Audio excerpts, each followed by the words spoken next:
With Lewy body dementia, a characteristic is the presence of hallucinations, and that can be alarming. I mean, if somebody who you've lived with for 40, 50 years suddenly says, I see little people, or I can see the rubbish truck in my bedroom, or all these visual images that aren't real, the person at first who's living with that feels very alarmed and frightened by it. Lewy body dementia is also characterised by fluctuations, so that there are good times and bad times. There are periods where the person is completely normal. They just think just as they always did. And then at other times, particularly in the later part of the day, in the evenings, overnight, there seems to be a sort of a cloud rolls in, and it's muddled thinking. Hallucinations may be more a feature of that time of day. I don't think I put the importance on it as I should. I think there should be more talking out. I don't know whether it expects everybody else does the same or not. Most people benefit from going to see their neurologist and within a month going to see a Parkinson's nurse. There's a horror at the diagnosis, a fear, a denial, and immediate involvement with a nurse allows people to have it demystified and know that there is support there. I see people, therefore, who are newly diagnosed. I see them throughout their condition. I see them particularly at the end stages where they're unable to get to the neurologist or to perhaps their GP, certainly not to a program like ours. For many people, I might go out to the home and visit them. Home visiting is a privilege, it's a pleasure.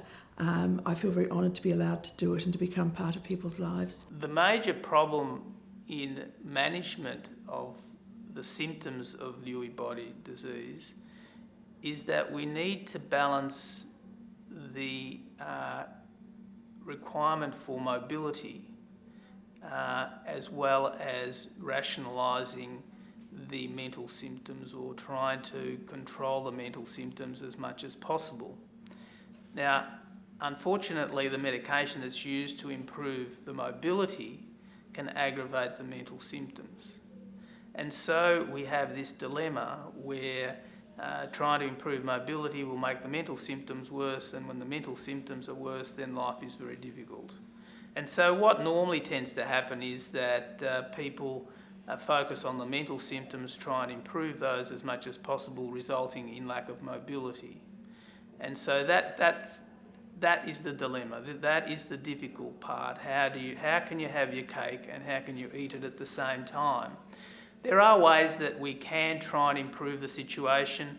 It does require a sort of inpatient approach where there is intense monitoring, and we can use medication that can control the mental symptoms reasonably well, and at the same time not worsen the Parkinson's symptoms. And once we've achieved that, we can then increase the medication for mobility very slowly under observation in the earlier parts of the day, so as not to aggravate the worsening at night and in the evening.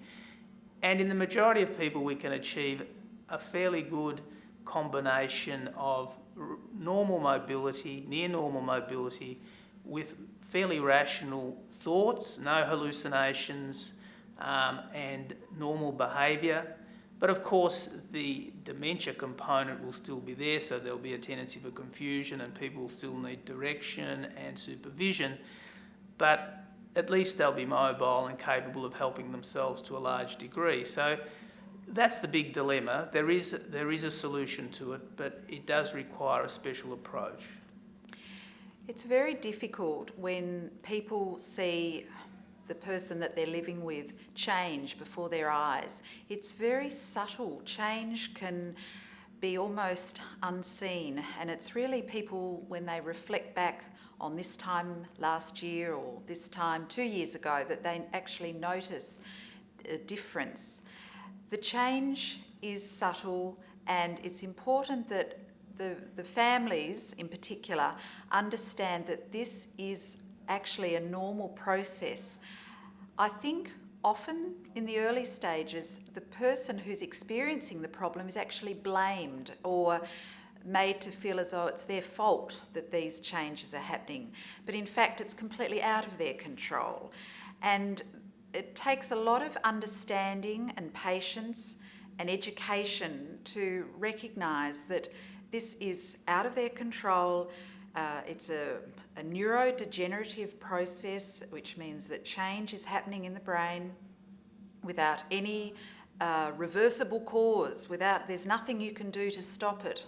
And I think another problem is that people who live with a person who's having these changes may think that they're a bit lazy, or that they're not trying hard enough, or I guess even thinking that they're doing it on purpose to be a bit annoying or just to be a bit irritating. So all of those falsehoods have to be dispelled right at the beginning. And I often say, I look at the person directly and say, now this isn't your fault. You can't help that this is happening.